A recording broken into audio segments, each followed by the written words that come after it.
There is one there, but that's not the one we're doing. There was an old like family restaurant that's. That's the one, yeah, there was a restaurant there. Okay. It's a legal thing, right? Yeah, You're developing. Yeah. Like, Kind of the one that we all get. That's what you're all Because give me that. We still have to do that. never show up. We'll give it the money. That's, they don't keep up to. Oh, I gotta I'm here, I'm back. Then, I met with No one just. last week. There's a lot of difficulty going on. Very interesting. Yeah, And like a a lot of, site plan and a redevelopment, big Next to lots. We have lots of What about the empty retail space. back Yeah. there. Hey. Not gonna say big box retail. I think they can check for the site. But we need more. I don't think you can. Just kind of like fire and power. Closed on the. That's me. I'll cover it. Yeah, email. Just looking at it.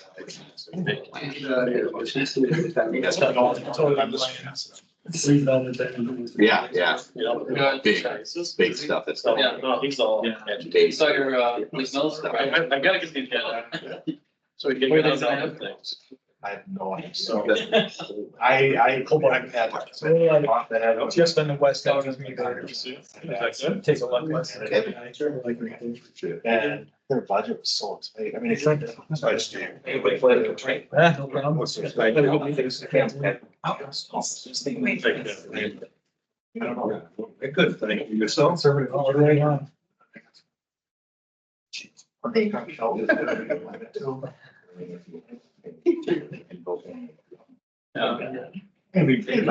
yeah, I think.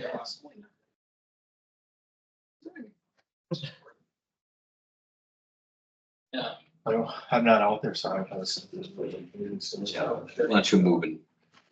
yeah, it's a shame. Oh, no. No. Site is sold. No,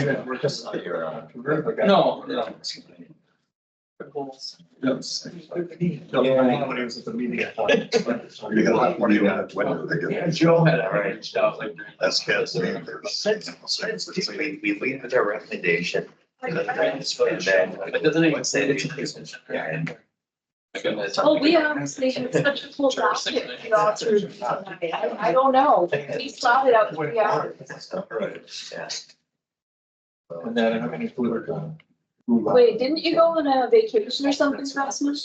How was that? I was curious. It's standing, it's Was it? the snake and. Wait, doesn't look like much. I know, but that's. Yeah, yeah. All the way to the Pacific Wonder if that goes with the cost or not. So many wonderful experiences. I think. Was it like a river cruise? Yeah. The company for American. We checked back on advertising for years, but never used them. City work. Basically. I thought. So they're like, we got. I think maybe people. And we got a formula, because we. Comment for that, anything you have. Didn't work out. Nice experience. I think that kind of scared away. Oh, nice. Who are you? Good to see you too. Right.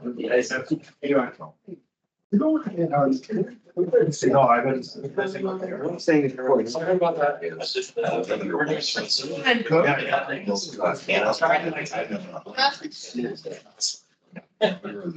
Yep, something like you're right. And the side bill. Yeah.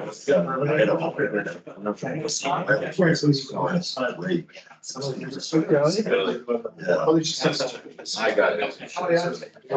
That was fun. This one's done. You don't have something in the summer and you can plan on it. That's no question. At that temperature. I don't want to overdo it. No, you didn't. Taller than. Commissioner Hassel. I work kind of through. They have like things in their car. You know, so every time I get a specialist, I Yeah. make sure that, right? Yeah. Doctor. And that we're, yeah, you gotta get a referral from your friend. Yeah, Sarah Anderson. The other one is kind of. She's. What do you want to see in those guys? Oh, So I had him. Just run and train onto a Yeah, car. no, it's not her. Even like they were. See that. Kind of weird. It's cool being able to get out there. Yeah. I mean, Yeah. If I were doing. Just a retail place. Hell, let me see that. I don't know. Yeah. It's been really. And how long is it? But that's there. Maybe or something. You're no better. They have gotten occupancy at a building somewhere else now. But Previously, I think it's. this- I think there's leasing it's starting Yeah. November of 20 So maybe. Just be a membrane. Yeah. Have you ever been in one of those stores? Yeah. It's pretty crazy. I see. Yeah. Yeah. You go in, they have some of their in-house shows. It's like recreation. You learn from us. I mean, they got It's a much. good stuff, though. Yeah. A lot this more thing coverage, that- don't get me wrong. But I'm just talking about the song stuff, not only the premium, but on the basis. These are a little here. Can see it. There's the question. It's like, I'll have spectrum. we'll talk about this, I think.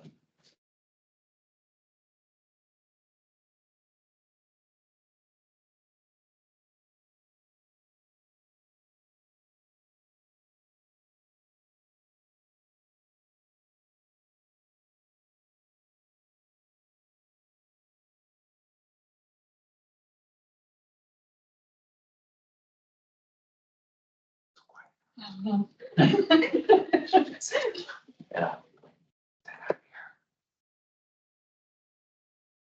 You're the mayor. So you can hear the mayor.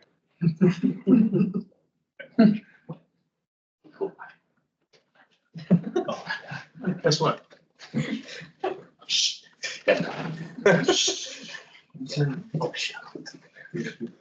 Dan. That big vacancy on the planning commission, Frank's house. Guys, have All right, it's 6:01.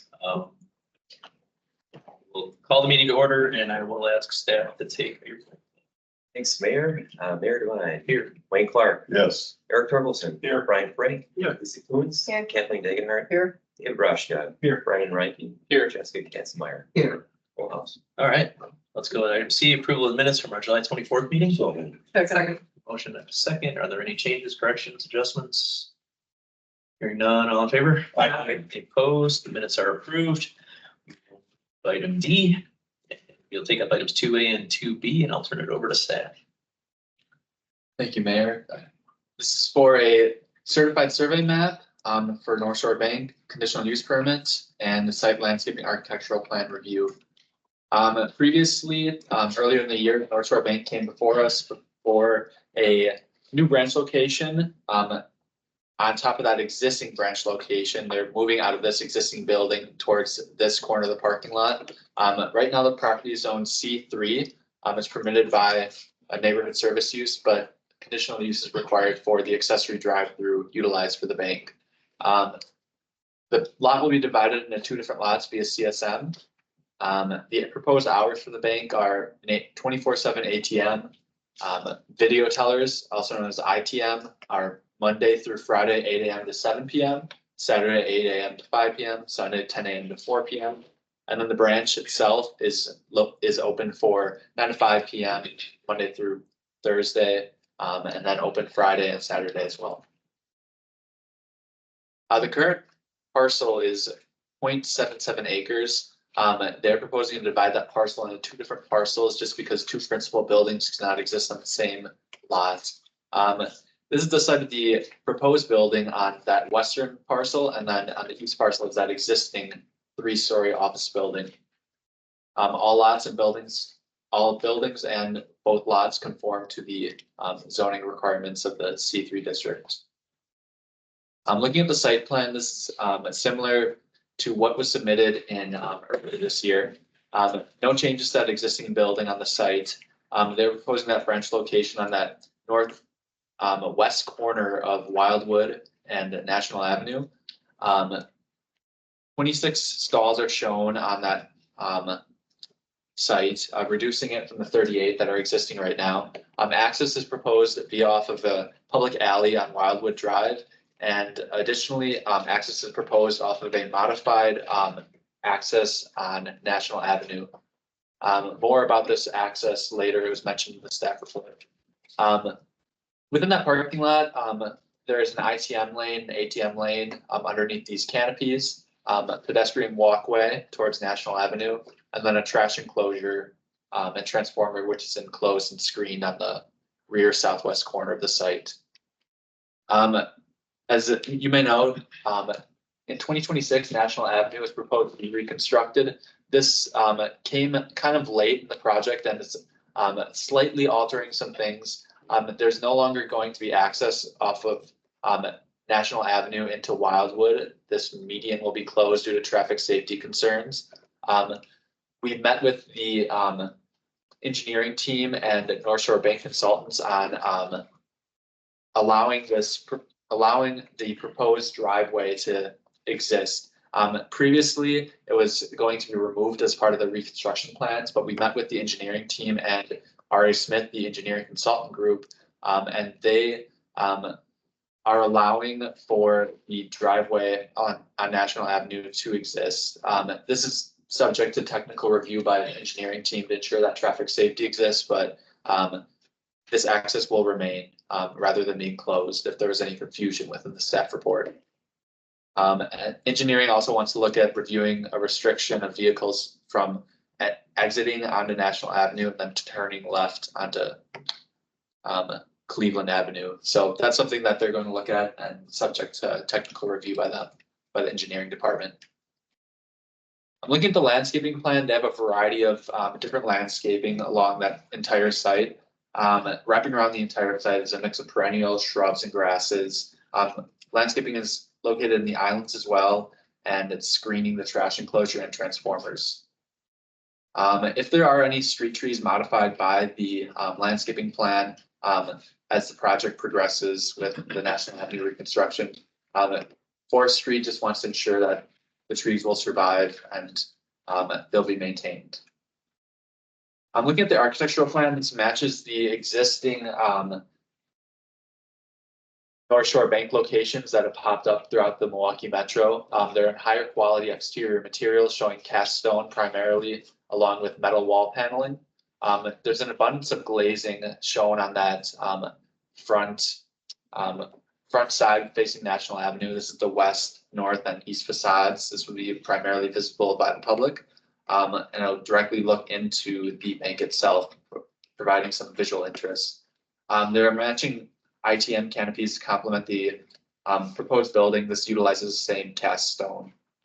It's a good looking building and it's pretty high quality.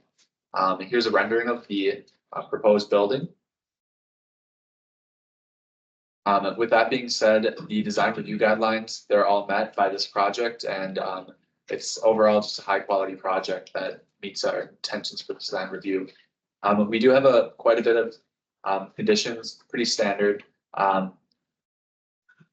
One is Common Council approval of the conditional use permit, certified survey map, a certified survey map being submitted by the consultants. A revised site plan showing that coordination of the driveway modifications along National Avenue subject to engineering approval, along with details for a bike rack.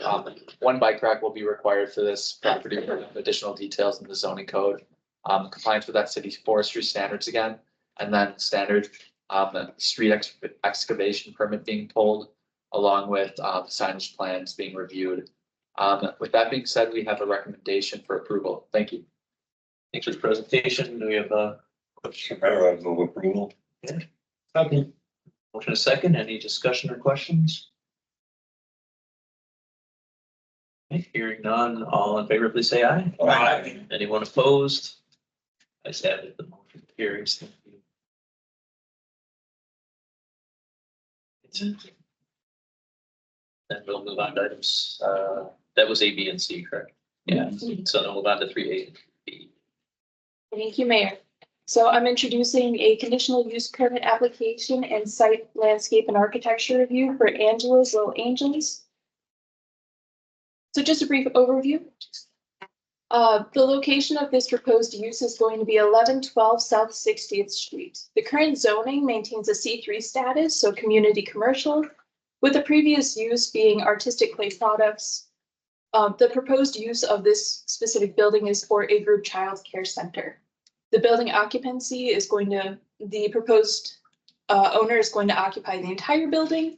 And there were some questions regarding the plan submitted, given the size of the building. It was determined by our building inspectors that the building is less than 50,000 cubic feet, meaning that we do not require an architect or an engineer to draft the plans. However, we do have an additional permit that we'll be recommending at the end of this presentation. In terms of the facility details, we're looking at a Monday through Friday operation from 6 a.m. to 10 p.m. for this use. And this daycare will serve children ages 6 weeks to 12 years in age. Meals will be catered through the SDC food program, and then additional meals will be supplemented by licensed chef Michael Little. And overall, right now they are looking at 3 full-time employees for this facility, but that could change depending on the number of applicants that they have for their facility. This is just what the front of the building looks like. I think it's really interesting seeing what these buildings look like as you walk through the street or walk through the neighborhood. I think it's just important to look at, as well as a couple of the temporary signs that the applicant did apply for that are already on the building, just advertising the service. Overall, she submitted a site plan indicating a 3,700 square foot first floor that include an indoor play area accommodating about 250 square feet, a library, a learning room, toddler, infant, and preschool rooms sectioned off, offices, as well as 2 restrooms. The basement of the building offers some additional space for programming and childcare services, a storage room, furnace room, and a kitchen area, though appliances are sparse in that area just because they're not making food on site. So they'll see likely a kitchen sink and then a refrigerator there. In terms of outdoor facilities, they are looking to accommodate a play area adjacent to a parking area that will be fenced in, and then a small staff parking lot to the east behind the building.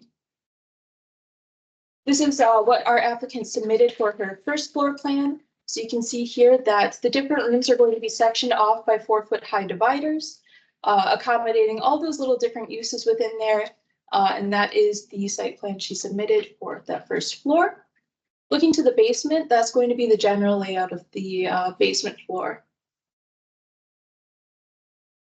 In terms of landscaping and architectural details, we do not currently have a landscaping plan submitted by the applicant, so we'll continue to work with her just to get a general landscaping plan together, especially pertinent toward the back of the lot, as we weren't able to see the conditions back there.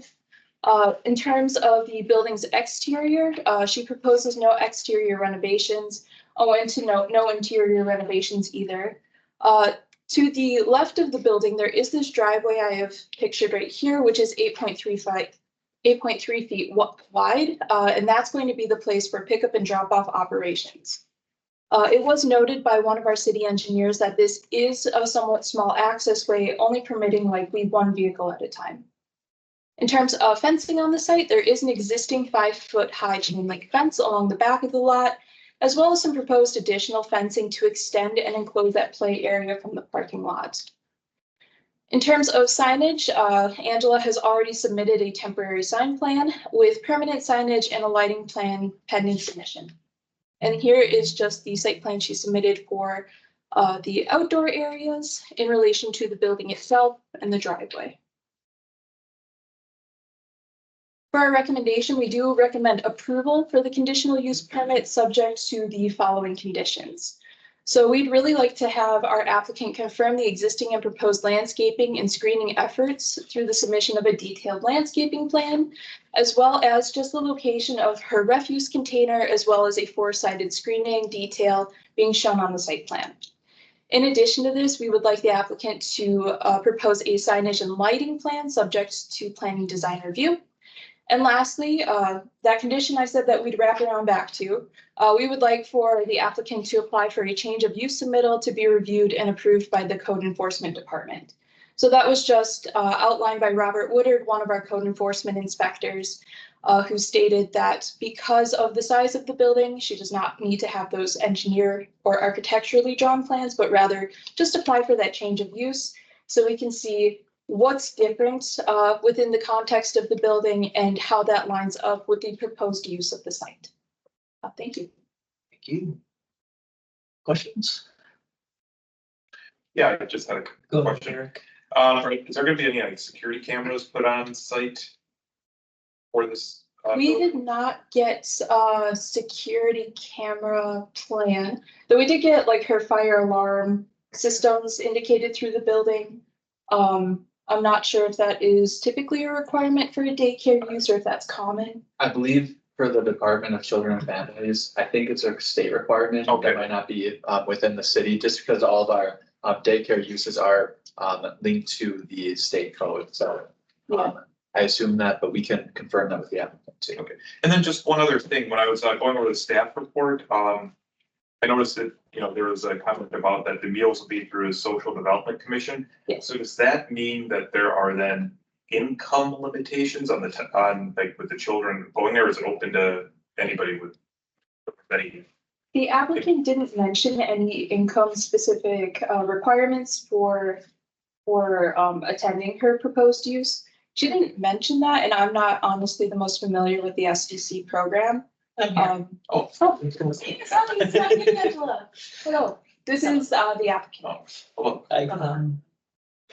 As far as the SEC meals, I was with the program before, with my children, it's for any kid. okay, it doesn't matter regardless of. Is this? And they go by capacity, so if I contact them, let them know we only have probably like 12 kids, that's how much they provide for breakfast, lunch, and dinner. Is SDC still operating? Mhm. I thought they closed the West Dallas office. It's a challenge. Oh, I don't know, I was just one like that. Oh, okay. I was gonna ask if you could go back to the basement Absolutely. Oh, that- there in the bottom, kind of center to a little bit to the right. Is that another exit? Yes, Okay, like the steps, going towards the steps. yeah, okay, thank you. Wayne? Thank you, Mr. Mayor. Did you say that the alley is where the pickup and drop off will occur? Yeah, it's not really an alleyway as much as it is a driveway.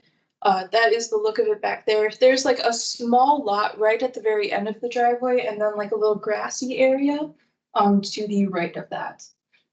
So this is off the street, correct? Correct. And cars will go just the one direction? Up that alley, up that street, up to whatever it is? Or do they have to turn around in the parking lot to go back out? There's Yeah, they would have to turn around. Okay. And it come off the same way? Yeah. So it's a narrow driveway. You're gonna have limited space at the other end of that grass area to turn around. How's that traffic going to be managed? It is a fair question, and that was a concern mentioned by the engineer.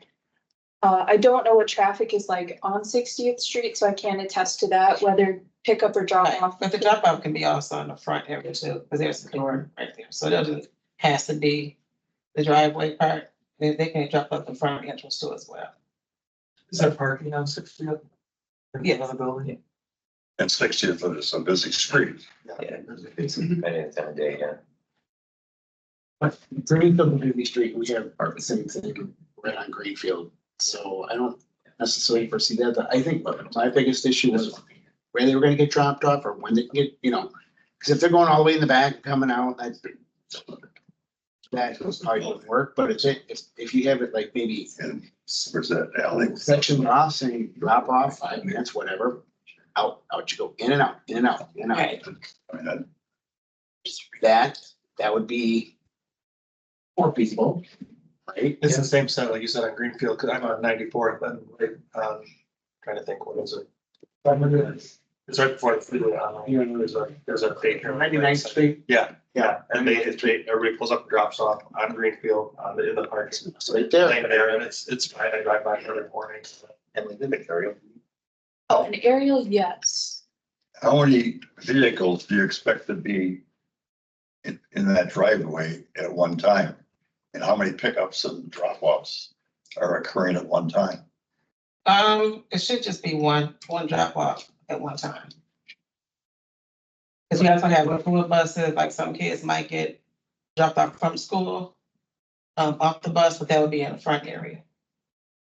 In front of the building. So parents are also dropping off, correct? Yeah, some parents may be dropping off yet. Okay. I mean, it just looks so congested and you're coming off a busy street. The side streets are also, I guess, opportunities. I mean, there's street parking on 60th, Washington Street, Scott Street. Right. So I mean, there's the ability if parents are dropping off, you know, to pull up, park legally and on Scott or Washington Street, and then use the sidewalk. Is the sidewalks on the north end of 1112 or on the south end of 1112? 60th. It's Like the north end is wider. yeah, the north side is the drive that That's goes the back drive to the through the parking alley. lot behind the building. So behind the 1112 building is the, I guess, that turnaround area. Yeah. With play area. And turnaround. is there a possibility to go north to get to Washington Street from that parking lot, or is that? No, it's not possible. There's a little bit of a grade difference where the Broken Star Saloon is. There's a retaining wall where those cars are Okay. parked, and it wouldn't be. There's not currently a through. I'm just trying to think if there's any other way to have it just like a one-way loop lane. Yes, thank you. Steve, have you and your staff looked at that property? Have you looked at this driveway issue that we're talking about? Yes. Yeah. And you're comfortable? It's zoned appropriately for daycare. It does function, it has functioned as a parking lot in the past for, you know, the artistic studio. And I guess with any parent, they're dropping off their kids, they can choose to pull in that driveway and park and drop off, or use the street, or, you know, either the side streets to, you know, park. There's options, I guess. The parking lot's not the only Right. option to use when. It seems to me that we've got vulnerable children. These are young people, right? Yeah. And there's not much room for maneuverability. And There's young children also would be, that would be outside to get them off the van. That's why the back part is also gonna be gated, for the safety of the kids, the back driveway. thank you. I would also assume that since it's so narrow, it's not, you be able to race through that, you know, hopefully pretty fast. It'd be more of a slow crawl Right. to get through there, so they don't wreck their own vehicle. Right. And then, yeah, so how many spots in front? Is that like 2 or 3 spots that you have in front of it? It'd be about 3 spots. I've parked up there to take the images of the site. Are those okay? dedicated to the building then, or is that just? public No, parking? it's public access. What's those parking. parked up? I can only speak for the time that I was there. Yeah, I and it know was it's like taking, like, 2 in the afternoon or so. How far in is it? Like just right around the block? How many, you know? The park on the side streets? Oh, how far away is the? Like Washington? Washington? Yeah, they're you know very what I mean? close. Is it- I I mean, can't see from your. I mean, the distance between Washington and Scott might be like, I'm gonna guess, 400 feet. So, Yeah. and then there's parking around the other side there too, right? Yeah. Okay, well. Quite frankly- That kind of solves that, in my opinion. The driveway thing, maybe use it for employee only. Okay. That might be another option to make sure that people can get back and forth. Remind me how many students you're hoping to? I don't know. In my other building I had, it was 51st, 52nd, so Okay. I don't know. I'm sorry, how many? 51st, 52nd. And We usually don't never get that far up, but yeah, that's the capacity. I don't know what it is over on 60th though. I won't know until Well, the then state if you comes have, out. I'm sorry to interrupt you. If you have more people, you need more employees also, correct? Because there's like that ratio you have to take. It's been a long time. I was just gonna make a comment, because I know that part of 60th Street really well, because people fly through that section. And it's kind of a dangerous part of 60th Street with the traffic. And that's just a concern of mine, because people use that parking lane as a driving lane as well too, so. which is why I was just bringing that up as a concern, but, Right. if they could use Washington Street, I think that would be a safer option, or if that alleyway was a little bit, I think I can see that as a safer option as well for the kids to be dropped off. You also need daycares. For people to work. I think those are fair considerations, and I think the safety concerns are valid. I think through the potential inclusion of a lighting plan and potential, signage about temporary parking in front of the building, I think that could alleviate some of those concerns. And while I do agree, the driveway is really narrow, I don't think there's much they can do in the way of widening it at this point. It is just a really tight spot. But the block is really short. I walked the block and it's really, really quite close to Washington. Quite frankly, I didn't even notice the building in between Broken Star and 1112. So it would really easily be accessible in that way, but I agree, maybe signage, maybe appropriate lighting could help alleviate some of those concerns. Wayne, Yes, thank you. Who's going to maintain the driveway? And there's a heavy storm, a lot of snow. Who's going to remove all that? Oh, I have a maintenance. That would do the stuff. You have. Yeah. So to deal with these concerns that are being raised, how can that be worked into this approval? So we do have the recommendation of the lighting plan. We could, well, Steve, I'm not gonna say we can without checking with you first, but potentially we could require some form of a temporary sign for parking in front of the building. I'm not 100% on that. Possibly a loading zone for Loading 15-minute, Be if the requested, listeners would wanna do that, 15-minute parking for a spot or two. Yeah. I wouldn't solve, I mean, if everybody shows up at once, it's gonna be Yeah. congestion. If every pickup leaves work at 5 o'clock and gets there at 5:15, it'll be more people. But from the safety perspective of people parking directly on 60th, that would help make things a little bit safer. And if there's not spots in the front, they could park on Washington or on Scott.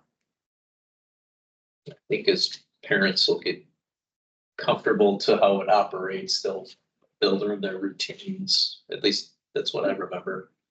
I would always wait till about 7 o'clock each day. Be different things. About 6 o'clock. Last kid picked up. Oh, here comes the. Oh, here he comes.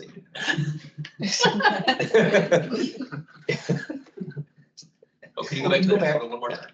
Which one? Of the front Yes. there. Yep. So that's an apartment building to the left, looks like housing. From what I could gather, yeah. Okay. But they don't share a lot in the back at all. Okay. So is this the driveway here to the left? Yes. Correct. And that looks like at least 3 parking spots in front. Yeah. So it could be a loading zone for unloading, offloading if the parents can, that area. And where do you go to get that approval? Through our engineering department, they would post it, it'd be on a council agenda.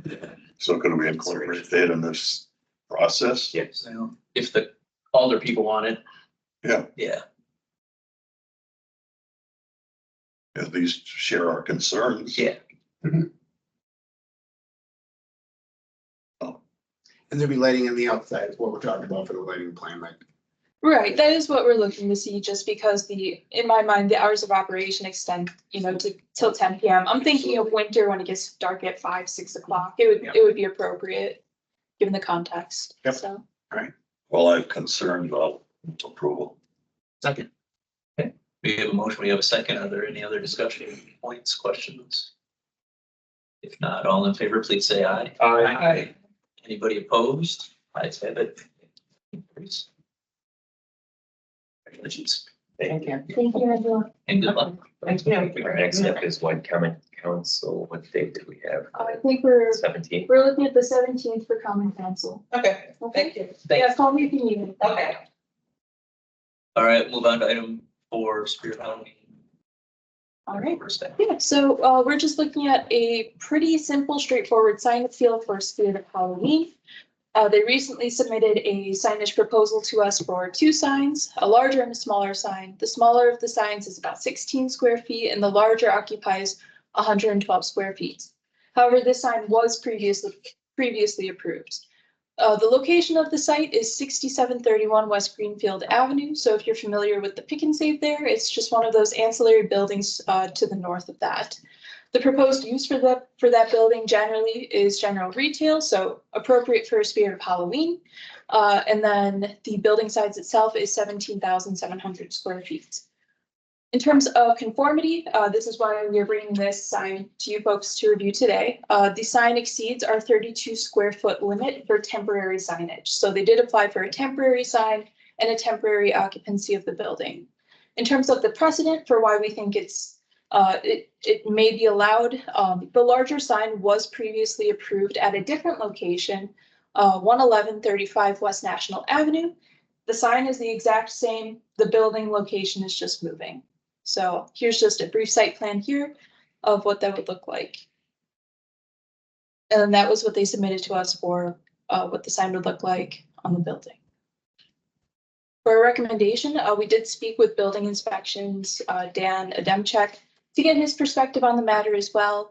And given the fact that there is previous precedent for the approval of the sign, the building context is there. It's a pretty large building that could accommodate the sign. And the sign, given its size, would look still contextually appropriate on this building. And the temporary nature of both the signage and the occupancy, we think that this would be appropriate still at a new site. So we are asking for approval of the sign appeal for Spirit of Halloween without any further conditions. Yes. Note that the other building that where the large sign appeared was that building next to Home Depot, which is a big building. But this is temporary and I'd move approval. So Gotta be quicker, Jessica. We have a motion and a second. Any discussion or questions? It's kind of sad to think about Halloween already.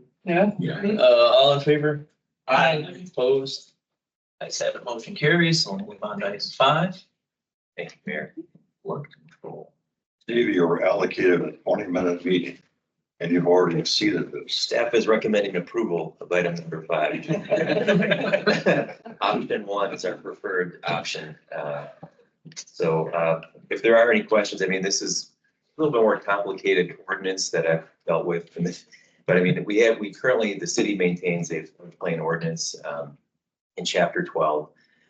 FEMA, federal government, and the state, our feds actually, FEMA has prepared new maps, new flood insurance rate maps. That's what firm maps are, or firm thing is. And then we're charged also with updating our ordinance, our floodplain ordinance, to meet, the federal Code of Federal Regulations, Part 60.3D of the federal code, to be in compliance by October 24th. So we've been at work with that, with our city attorney's office and with the DNR of the state and Representative FEMA to make that happen.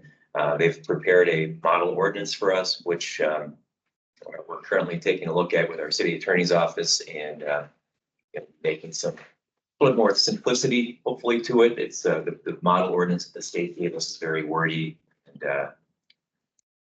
just a bit hard to understand. So we're going to try to get just to the essence of that with this model ordinance. So this is just an example of one of the flood insurance rate maps here. You can see the different zones.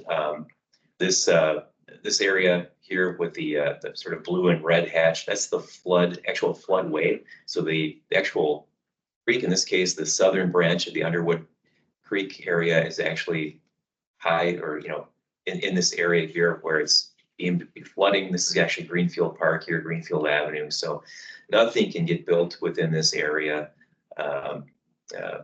Further up here in this zone, this other area here, this lighter color, there's a 1% chance of flooding in this area. This area can actually be built upon or within. And there are actually some homes within this area that may or may not carry flood insurance, but those structures are have been built prior to our current ordinance.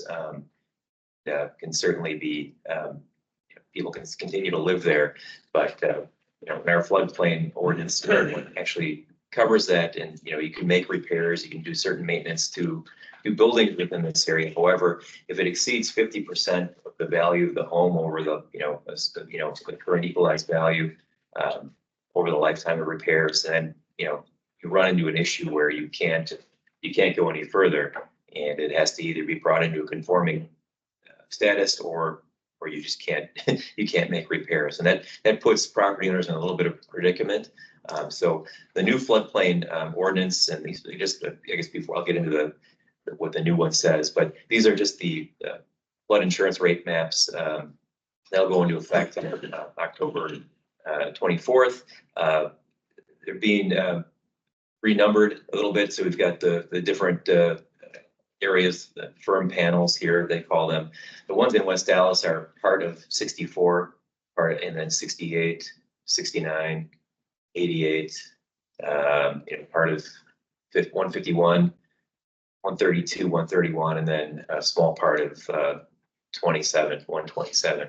So there are about 7 in total within Milwaukee. And this is the overall Milwaukee County area. So everybody in Milwaukee County, all communities in Milwaukee County are subject to these updates with FEMA. They're kind of going through the same thing to bring their ordinances into compliance by the 24th date.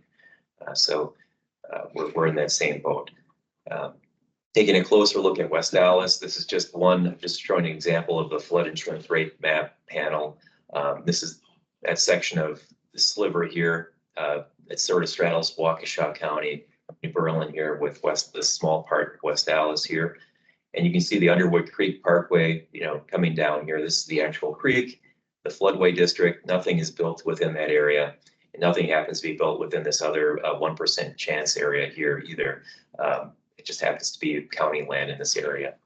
Further south, this is a sort of a newer area that's been delineated by FEMA within Greenfield Park. I don't know if you've ever golfed there, but sometimes it can be wet within these areas. It's another water hazard. But and then taking another look at this is this 131 area, so part of like Orchard Hills in this area. So Morgan Avenue on the south here. The yellow line delineates the city boundary, so you have the Morgan Oaks apartments, and you've got the Root River Parkway, and then further north here is what is this? Oklahoma Avenue, where it meets National. But you can see the areas where the Root River actually exists. So that's the actual channel here, and then this is the hatched areas, the floodway district. And you've got some higher areas, and then a little bit higher, the blue areas here. But typically nothing is built within this floodway district. Nothing could be allowed per our ordinance. But in some cases, within some of these blue areas, or even these 1% areas, you do have development. And the whole purpose of the ordinance is really to sort of create those standards for repairs, what can be altered, what can be changed, what can be built within these areas. We certainly don't want to encourage development within wet areas, as it represents a liability. However, in the case where we have properties that have been built within some of these fringe areas, the ordinance does allow a certain amount of repairs. And with the new ordinance that we're looking to enact prior to October 24th, there's 2 options. There's one with a state statute that's recently been adopted called Act 175, or without. That's really the big difference with the new ordinance. Otherwise, pretty much all the standards are essentially the same. Option 1, which is what we're recommending be incorporated into our new ordinance, addresses a statutory requirement within the state statutes that basically says that with that 175 option, it will allow property owners to make improvements to exceed the statutory 50% rule of assessed value for non-conforming structures within a floodplain. So it's more homeowner friendly, more property owner friendly, I should say, in the case of commercial or industrial properties that happen to be within a fringe area. And then it would allow for certain modifications or alterations, repairs, and maintenance to existing non-conforming structures within those areas. So a lot of words here, but I guess it just gets back to that whole idea of with an ordinance with that 175 just allows for an exception to the state's otherwise 50%, sort of somewhat restrictive 50% rule. So, and which is a cost-based regulation. So it allows for some change to that. So with that, while structures could be modified with that option imposed within a new ordinance, they could be modified to meet the requirements of the state statute and transform into, they're not necessarily transformed into conforming structures. They're still considered non-conforming, but are subject to all the other non-cost-based restrictions, building permits, as well as our flood control district requirements, which require, certain base flood elevation, above the wet area, and some other protections. So I guess what we end up with at the, with the ordinance amendment is that we have potentially two types of non-conforming structures. Non-conforming structures do not meet the minimum requirements of the state's rule, or non-conforming structures that I guess are no longer subject to the state's 50% rule. So with that, I guess we're recommending approval, and I guess I'm happy to answer any questions at this point. I know it's a little bit complex and probably difficult to hear, for the first time, but we do have, a number of the flood rate maps. I could dive into those if you want to take a look at different areas of the city or different aspects of the ordinance. So, thanks. Thank you. Questions? Wayne? Steve, as the city attorney, made a comment about this. Other than just offering his assistance with going through the model ordinance that the state and federal government has offered, and trying to make it a little easier to read. So I appreciate his help on all of this. So. And does he have a position on which? He hasn't shared that yet with me, other than with respect to the two options. It's ultimately up to the common council which option they prefer and what type of path they want to take. But we're recommending the more property owner friendly version with potential for an exception to that 50% rule. Now, council could certainly take a harder line and say, no, we want to update the ordinance, but we don't want to have an option for homeowners to exceed the 50%, in which case, if there was a loss. So this won't be presented to the council members until September 17th, will be presented to the city council at a public hearing. And then after which time, they could either choose to adopt it with conditions or changes, or reject it and tell us to go back and change it. We'll come back to approval of what you're recommending. Can I ask a question? Yep. So that means that you are recommending that Act 175 be incorporated into the ordinance? That's correct, yeah. Okay, and I second you. All right, so we have a motion, we have a second. Any other discussion, questions? All in favor? Aye. Anybody opposed? As Happy that Labor motion Day. carries. Thanks, everybody. Got a motion of lessons. I'll second the adjournment. All right. Motion to adjourn in a second. All in favor? Aye. Opposed? Adjourn. Thanks, everybody. Take care. Thanks. Anything?